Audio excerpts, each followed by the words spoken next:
Cliff, welcome to the St. Augustine's Asylum for the Mentally Ill. My producer Tom said good things about you. In your backpack is a flashlight, a voice recorder, an EMF, and a couple of little fun occult things. We'll let you know when to take those out. Ready to pay off some of those college debts and beer tabs? Well, of course you are. And when you're ready, enter in through those front doors.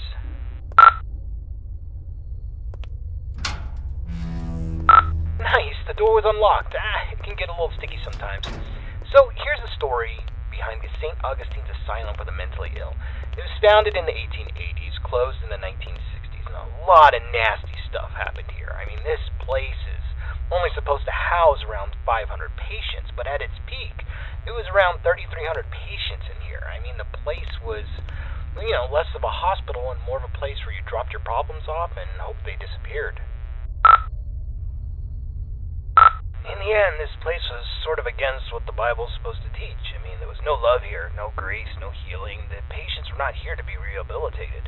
Ordinary people just wanted them gone from public. They shoved those with non-threatening mental conditions or those deemed inappropriate to society together with legitimate psychopaths and murderers and other violent monsters and basically said, let God sort it out. The atrocities in here are just too much to count. The death toll was unreal. The violence, the disease, the abuse, nobody cared. And once you came to this place, you never left.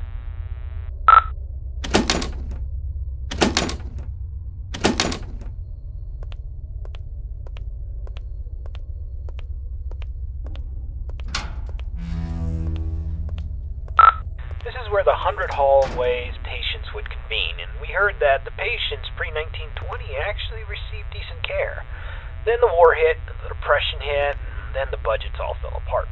The room you stand in once healed 20 patients in need of attention, and by the end, 150 patients would pass through this room, naked, starving, attacking each other at random, flaying themselves with metal wires from their beds.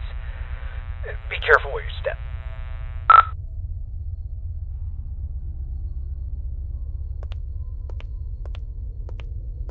Alright, this is a good place to start. I want you to take out your voice recorder, and I'll hopefully be able to awaken this place. Okay, spirits of St. Augustine, please reveal your presence to us. Show us that you are in this room. Feel free to interact with anything, or speak to us. Use your words, use your voice, and let us know that you're here. Okay, play that back. Know that you're here.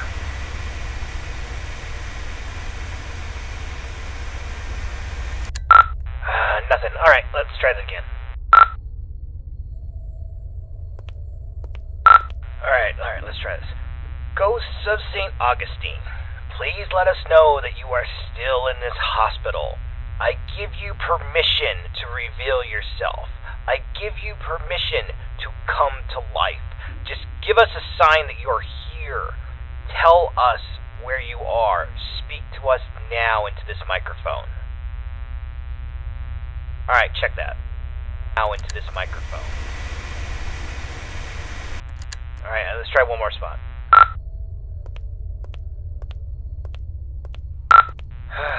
Ghosts of St. Augustine, you're all a bunch of ghoulish pricks. Show up or piss off!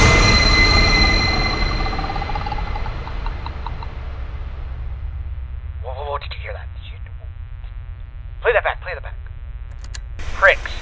Show up or piss off.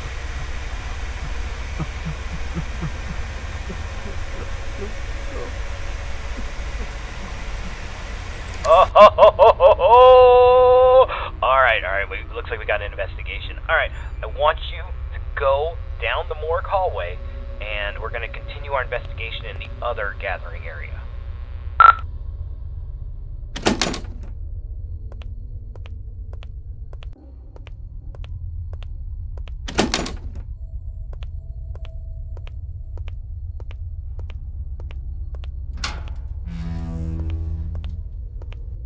Okay, of the 4 areas you need to visit to fulfill your contract, the East Social area is the first on the list. This is the area where the inmates who were deemed a danger to society would convene. You'll go to this room and perform a summoning ceremony. So walk into the center and we will begin. This is the entrance to patient cells 200 to 219. We're talking extreme bipolarism, schizophrenia, dementia. Not necessarily dangerous, but it could be a challenge for society. The door's locked. This sucks.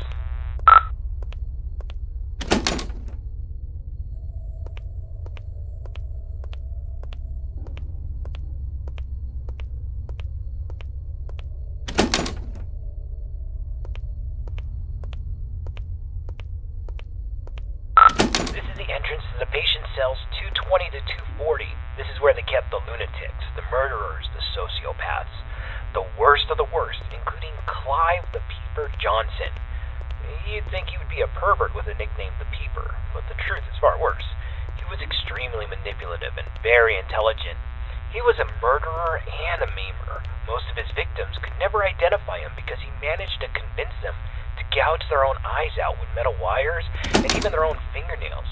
He came here due to legal loopholes, and when the facility went off the rails and the doctors stopped caring, he jumped into action. The patients who didn't listen were tortured, and the ones who did wandered around the facility, blind, screaming, and in constant fear. This door's locked too. Let's just start the ceremony.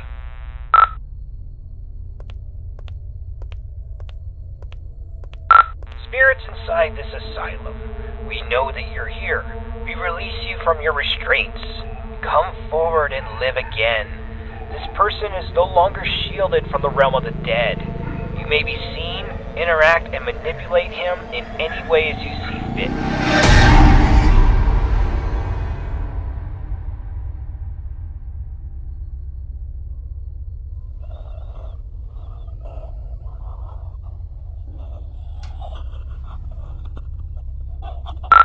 Don't just stand there. Go check it out.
Just go to the front door and get out.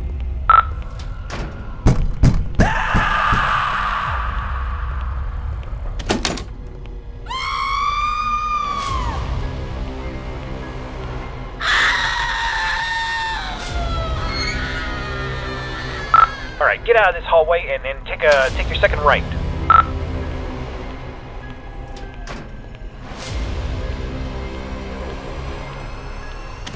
Door's locked, damn it. Oh, okay, there's a staircase. Take this staircase up to the second floor, and you should be next to a fire escape. You should be able to get out that way, so go up the staircase.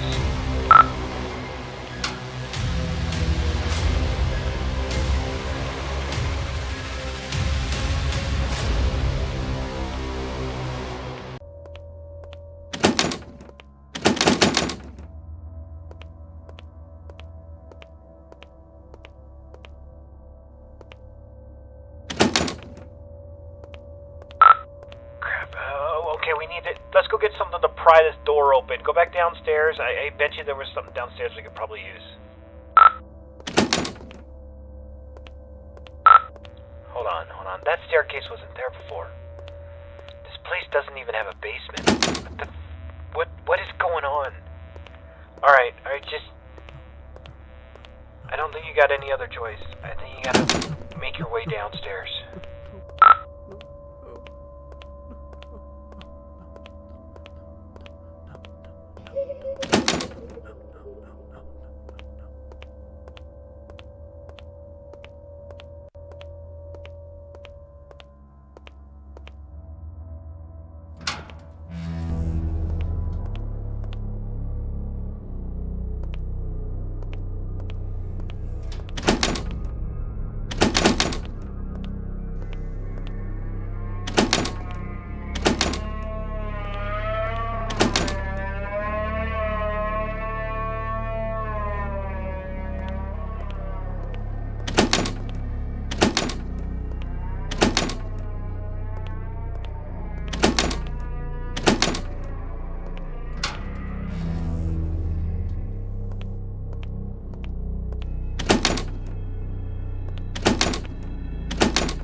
Alright, confession time. It's about the eyes. I kinda had this from you.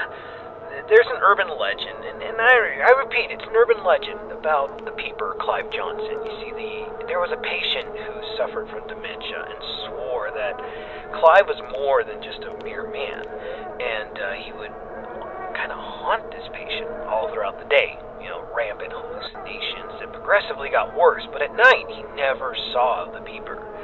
Then he discovered that if he closed his eyes, he could escape Clive, but whenever he opened them, Clive would be there, waiting for him and getting closer and closer.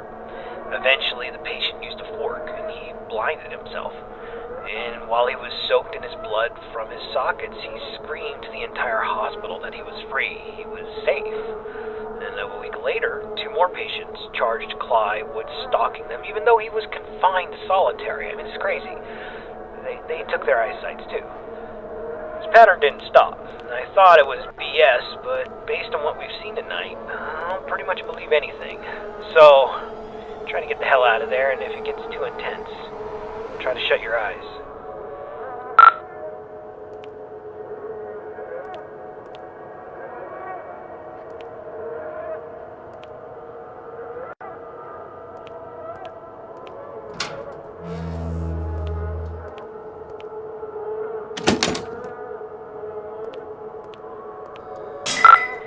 damn flashlight broke.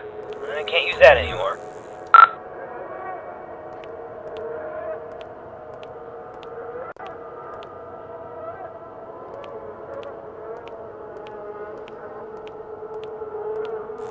Hello, closer. I see you now. Crap, fine, run, he sees you.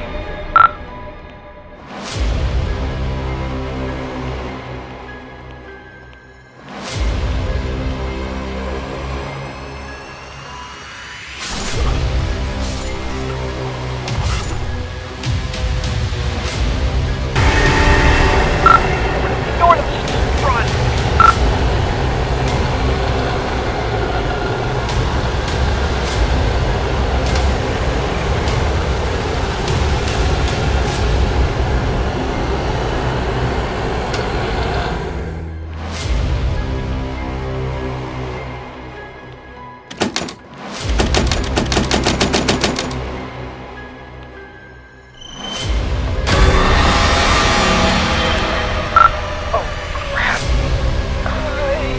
You got a choice.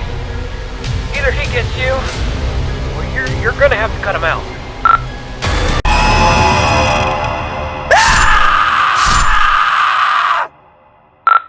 Holy crap, man. I can't believe you just did that. You freaking gouged your eyes out with a scalpel. Are you alright? I know you're not. Holy crap. Alright, we're getting a picture from your camera. Bad news is it's pitch black. There's no light. Your room, there's nothing I could see. The flashlight went out, and we don't even know where you are. I'm not going in there. Are you going in there? I'm not going in there. Hell no. Look, if you can't feel anything, I'm sorry, but we're not coming. I'm sorry, man. I have to go. I'm sorry.